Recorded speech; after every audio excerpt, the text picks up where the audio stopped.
Danger, Dr. Danfield.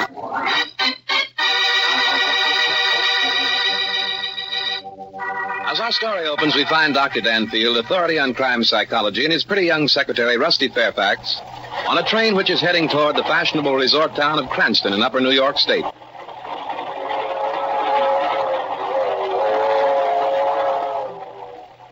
Wake up, Dan. It's 8:30. We're almost in Cranston. Hello, Rusty. Did you have a nice sleep? How could anyone sleep in these club chairs? I didn't even try. I've been worrying. Worrying? Worrying about what? You. Me? Come, my dear. You know there's no need to worry about me. This time there is. Dan, I can't understand your interest in a woman who's afraid she's going to shoot her own husband. There are lots of women who shoot their husbands every day. It isn't quite as common as that, Rusty, but I agree with your views, generally speaking. Here, I got our suitcases down. Then why this sudden departure from New York following a telephone call with Nola Jerrolds? There's an unusual aspect of the case I neglected to mention to you. There. Nola Jerrolds suffers frequently from spells of amnesia. What's that unusual? A lot of women do. It will be unusual if Victor Jerrold, Nola's husband, is one day found dead and his wife is accused of murdering. Oh, that seems pretty far-fetched. And here we are. Let's go. It isn't far-fetched at all, Rusty. Nola Jerrold admits a desire to kill her husband, and she also admits being a victim of amnesia. So what? Well, suddenly Victor Jerrold is murdered. Nola can't remember where she was at the time. Now, the real murderer takes advantage of the opportunity to pin the crime on Nola. Well, Cranston seems to be nothing more than a whistle stop. That sounds like a situation right out of a detective story. Before you go any further, let me ask you some questions. Of course. Here, let's see if we can find a cab. What if Victor Jerrold isn't found murdered? What if Nola Jerrold does remember where she was? What if there isn't any real murderer who tries to pin the crime on her? Oh, I see what you mean, Rusty. In other words, if Victor isn't found murdered, then there can't be a murderer. I agree. However, I have some news for you, Rusty. Oh? Yes, Victor Jerrold was found dead 3 days ago. Here we are. Taxi, folks. Drive you anywhere in town for $1. That's fair enough. Hop in, Rusty. Yeah, here's your dollar, driver. Take us to the Victor Jerrold home, will you? Okay, mister. Dan, was Victor Jerrold shot? Yes, there was a bullet hole in the back of his head. The gun with which he was shot has not yet been found. Well, why didn't you tell me? Nola Jerrold, his wife, was suffering from an attack of amnesia at the time. She can't remember where she was. She has no witnesses to prove it wasn't she who committed the crime. Well, for goodness sake, and all the time I thought Local police chief, Walt Ulrich, called this morning and asked if I'd come up and do what I could. Yeah, Chief Ulrich is a friend of Captain Otis. Naturally, I said I would. But why? For several reasons, Rusty. First, before Victor Jerrold was found murdered, Nola called me and told her side of the story. And second, since Chief Ulrich is a friend of Captain Otis, I could hardly turn down his request. And what's the third reason? Curiosity, my dear. I have a theory. I also have a list and description of 4 people who Chief Ulrich believes had good motives to murder Victor Jerrold. Now, if my theory is correct, I'll be able to identify the murderer within an hour after we arrive.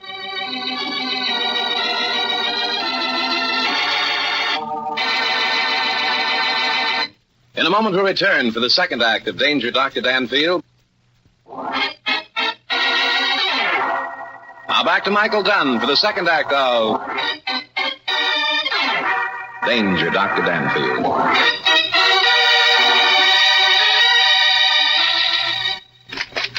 Here's Avery now. Where in the deuce have you been? Oh, don't get excited, Peter. I haven't been trying to run away. Look, there's a car coming down the road. Nothing to worry about, probably just the station taxi. More than likely it's that Danfield person, the detective that Chief Ehrlich said he was standing up. Oh, I hope so, Peggy. I don't know how much more of this I can stand. There, darling, it can't last much longer. I'm going to have another talk with Ulrich tomorrow.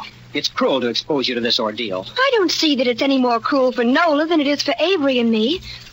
I don't get the idea we're enjoying being held prisoners here while a lot of detectives try to pin a murder charge on us. If you didn't kill Victor, Peggy, there's no need for you to be concerned. Yeah, that goes for you, too, Pete. As a matter of fact, it goes for all of us. The one who acts the most worried will probably turn out to be the murderer. Oh, that's not fair, Avery. All of you have an alibi. You've had plenty of chance to establish that alibi. 3 days, in fact. What about me? I don't even know where I was. It might have been I who shot Victor. Oh, of course it wasn't you, darling. It's absurd even to think such a thing. What's absurd about it? To me, it makes sense. If my opinion means anything, it makes sense to me, too. Nola was always saying she hated Vic enough to kill him. Her subconscious mind must have reacted while That's she enough, was... Peg. What are you trying to do, cover up your own guilt? My guilt? Oh, come, Peter. You must be pretty desperate for something to say to make a remark like that. Really? And why do you think Chief Ulrich ordered you to stay here unless he thinks you might be guilty? I've been wondering about that. There's only one answer. You must have told him about the trouble Vic and I had been having. Well, certainly I did. I'd be a fool to deny knowledge of it. Ulrich knew that you and Victor were considering dissolving your partnership, and he knew that you, Avery, would be ruined financially if this came about. Fine friend you turned out to be. I suppose you told him also that Peg and I were the types of people who would commit murder to prevent financial ruin? No. Ulrich figured that out for himself. Which reminds me, who told him about the shooting incident down in the summer house? Oh, I did, Peter. Nola. Why? I had to, darling. He kept questioning me. I knew he'd find out from either Peg or Avery. They both saw what happened that night. I had to tell him. This is rich. It really is. For heaven's sake, Avery, what's so funny? I was just wondering what this guy Danfield will say when he finds out what he stepped into. Here are the four of us, all trying to pin this murder onto the others. All of us have motives. All of us had the opportunity. I'm telling you, the guy will have to be a wizard if he puts his finger on the guilty party.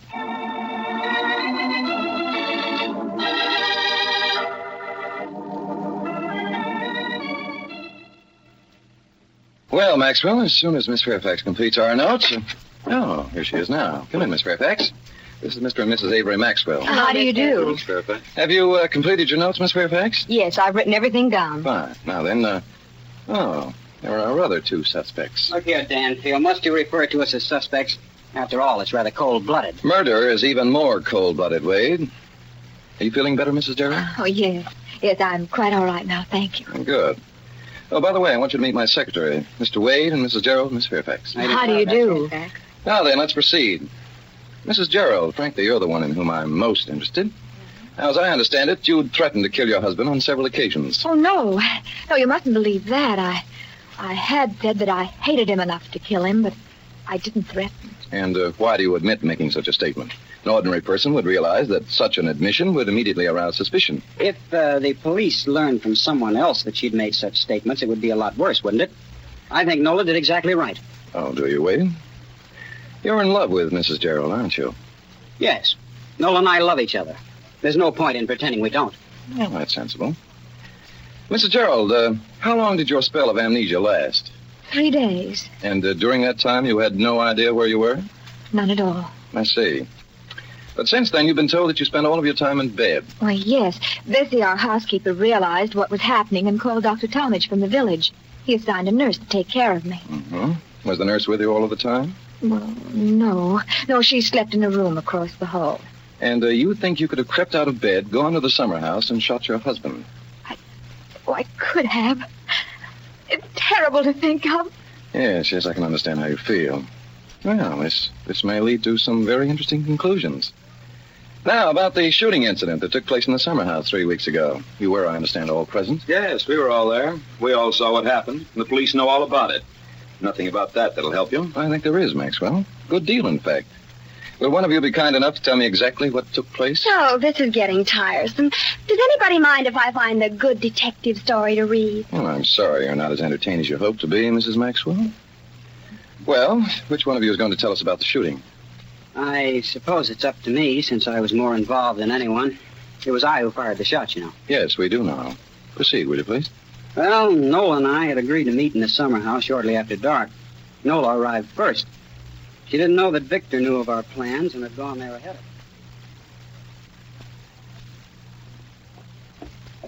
us. Peter? Peter, are you here? Peter? Victor! Well. So you couldn't wait until we got back to town. Oh, Victor, stop acting like the injured husband.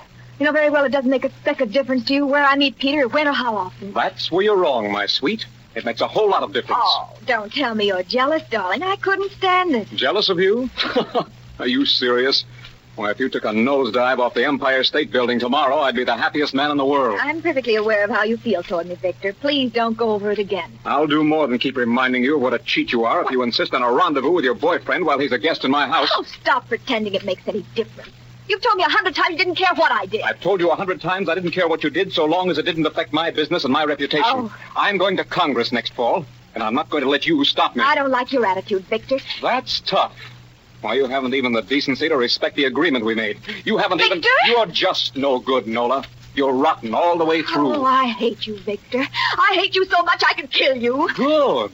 It's a pity we didn't reach this understanding a long time ago. It would have saved us both a lot of trouble.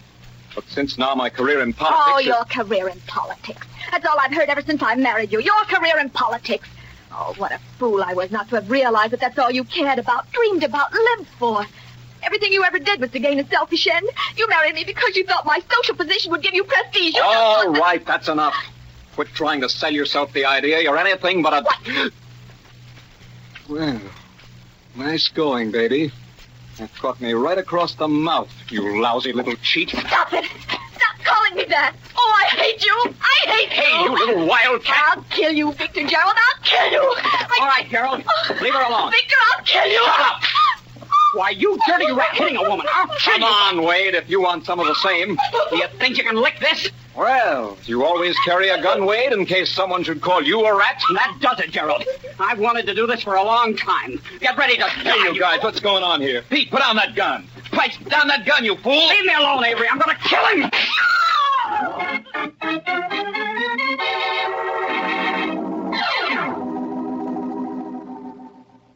Well, that's what happened. Avery knocked the gun up just as I pulled the trigger. But I don't see that it's going to help you any. Oh, quite the contrary, Mr. Wade. What I can't understand is why someone wasn't arrested if the police knew about that little incident. Victor didn't want the publicity. He's got a lot of influence. It wasn't hard to keep the thing quiet. And now, for all his pains, he's dead. He deserved to die. He was horrible. That's a matter of opinion, Mrs. Darrell. It strikes me as rather strange that only 3 weeks after this attempt was made on Victor Jerrolds' life, we find him entertaining the very same group of people. Victor was like that. He deliberately planned this weekend to allay any possible suspicions that outsiders might have. Oh, that sounds reasonable. Oh, Mrs. Jerrold, do you mind if Miss Fairfax and I search your room? Why, no, if you think it necessary. If it's the lethal weapon you're hoping to find, Danfield, you needn't waste your time. The police have already gone over the house and grounds with a fine-tooth comb. Oh, no. It isn't the lethal weapon I hope to find, Mr. Wade. No? What then? I hope to find something that will prove that Mrs. Jerrold didn't have amnesia during the time her husband was being murdered. You see, I think she's lying, and for a very definite reason.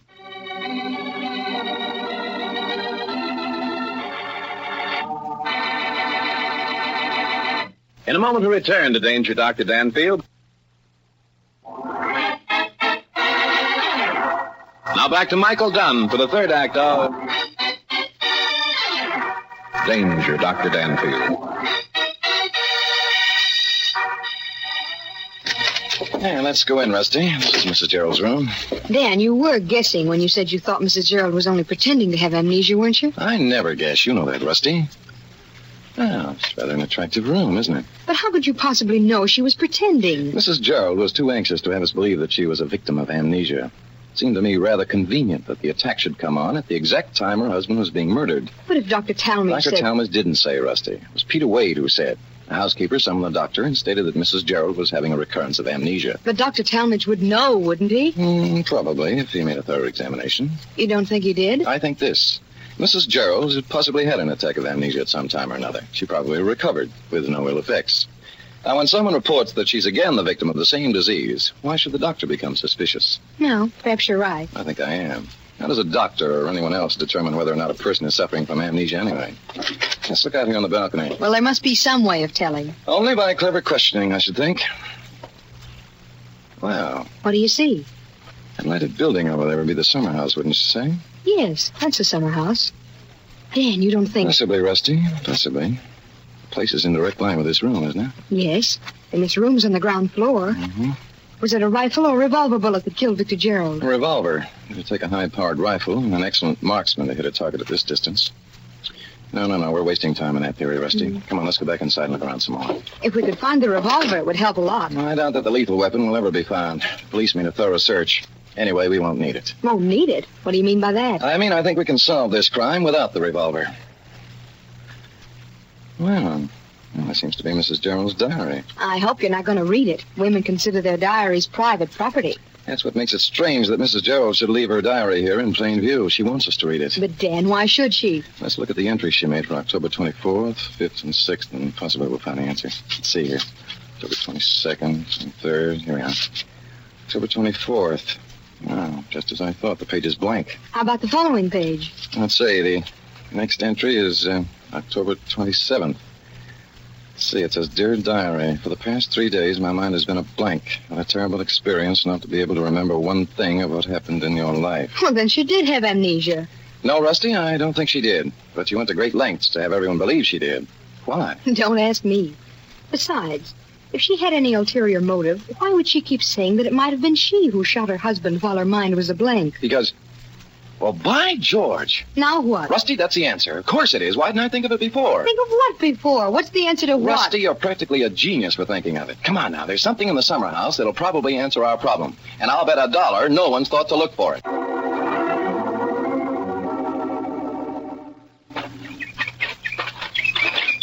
I'd still like to know what it was I thought of that was so wonderful. I've already told you, my dear. It was you who remembered that Nola Jerrold kept reminding everyone that it might have been she who shot her husband. Which means absolutely nothing as far as I'm concerned. Oh, doesn't it?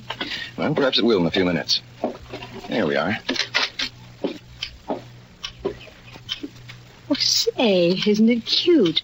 This isn't a summer house. It's a complete cottage of its own. Victor Jerrold, I understand, spent most of his time here after he and his wife became estranged. Oh, no. Leave the door open, will you please, Rusty? But if anyone sees it... That's exactly what I want, for the guilty party to see us. As a matter of fact, if he or she doesn't, I'll have to explain what we're doing down here. But why? You'll see. Now then, according to the story Peter Wade told us, Jerrold must have been standing about right here when Avery and Peggy Maxwell came charging across the porch and into the room. When? What are you talking about? The shooting episode that happened 3 weeks ago. Yeah, well, let me see. Victor struck his wife and she fell. Peter must have been standing by the door. The gun in his hand was knocked up. Yes, there it is. There's what? The bullet hole that was made when Wade's gun exploded. See it up there near the ceiling? Oh, yes, of course. Well, now we know that Peter Wade was telling the truth. But how in the world are you going to connect the shooting incident of 3 weeks ago with Victor Jerrold's murder 3 days ago? I'm not, Rusty. The murderer is going to do it for us. Come on, let's go back to the house. I want to make a phone call to Chief Ulrich. Then I think we can clean this whole thing up.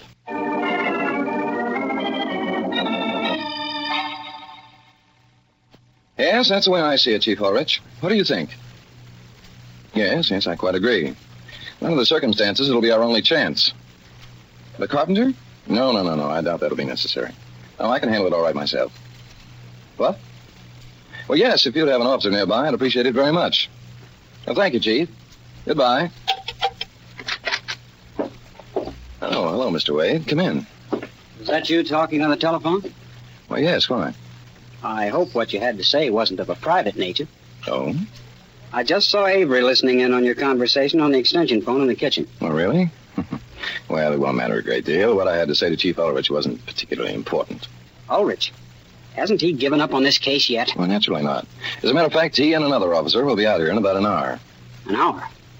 Yes. Is there something wrong, Mr. Wade? No. Danfield, there's something I want to ask you. Well, go right ahead. Suppose it were proven that it was Nola who shot Victor. I mean, when she was suffering from amnesia. Well? Could they do anything to her? I'm afraid you're asking the wrong person, Mr. Wade. I'm neither a detective nor a lawyer. I haven't the remotest idea whether they do anything to Mrs. Jerrold or not.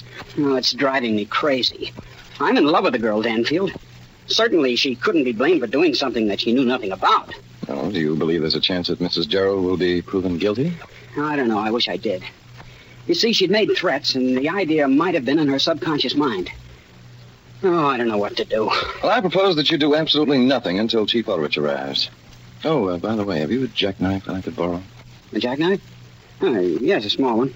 It's nothing much more than a penknife. Well, that'll do admirably. Thank you. I'll return it within an hour. Okay, no hurry. But, what the heck are you going to do with a jackknife? Do? Oh, nothing important. Now, I must find Miss Fairfax and ask her to join me in the summer house.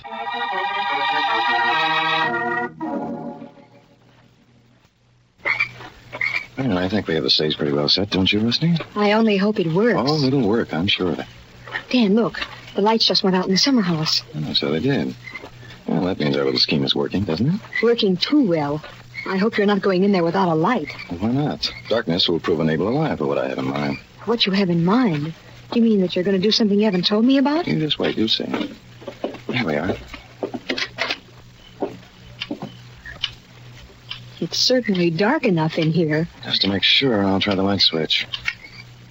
Yeah, just as I thought. Someone threw the main switch.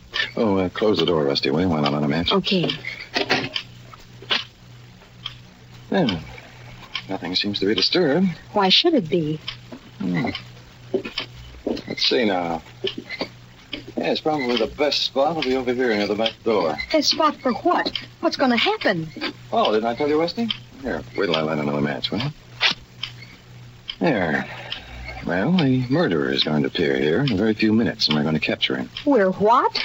I'm going to blow out this match, open the rear door, and suggest in a normal tone that we're leaving. And I'm going to close the door, and from that point on, no talking, please. But, Dan, Don't worry, my dear. I'll take care of everything. Well, Miss Fairfax, I guess we've done all we can here. Let's go back to the house, shall we? All right. Nice work, Rusty. Now find your way to the divan and make yourself comfortable. Where are you going to be? Right here near the door, naturally. But, Dan, suppose... Stop worrying, Rusty. Go on over to the divan. All right. Now, we'll just sit here and wait.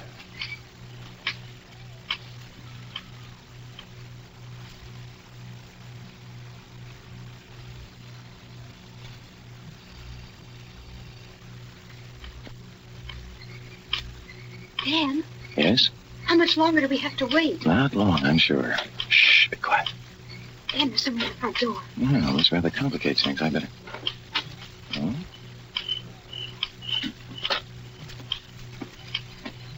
Dan, there's someone in the room. Keep quiet so he can't locate you. All right, friend. You might as well give up. The place is completely surrounded by the police. It's no use, I say. You haven't a chance. Daddy, oh! So that's your game, isn't it? What's going on in here? Officer, get out your flashlight. Grab him. I got him. Well, take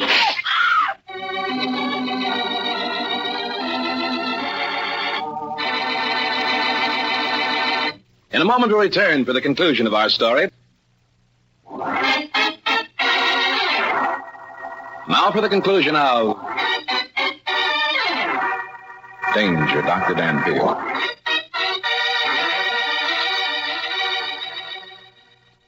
Rusty, you all right? I guess so. What happened? Don't worry, Doc. I got him. Pick up my flashlight and let's see who it is. Right. Keep your hands off me. Steady now, me lad. Here we are. Well, Dan, it's Peter Wade. which isn't too surprising. All right, officer, put the handcuffs on him. Chief Ulrich will be here any minute. I'll just do that. Keep your hands off me! You're going to put the handcuffs on me! Come on, Rusty. Let's get out of here. Our work seems to be done.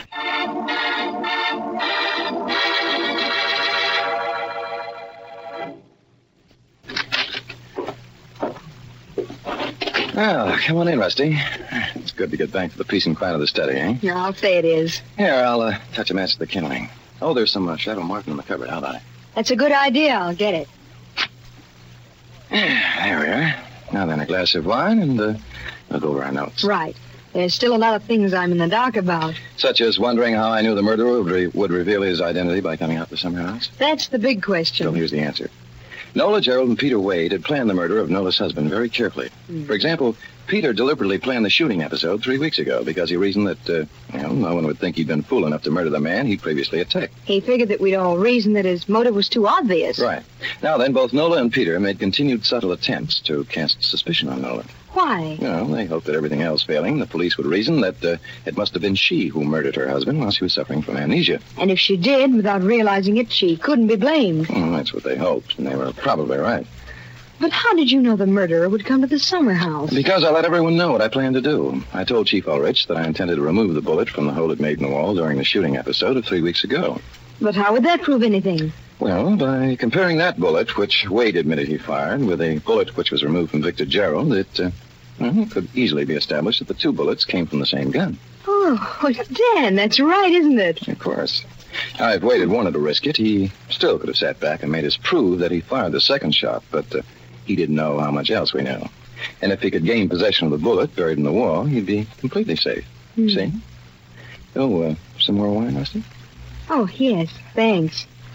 And then we'd better get on with the lecture, The lecture, my dear, can wait.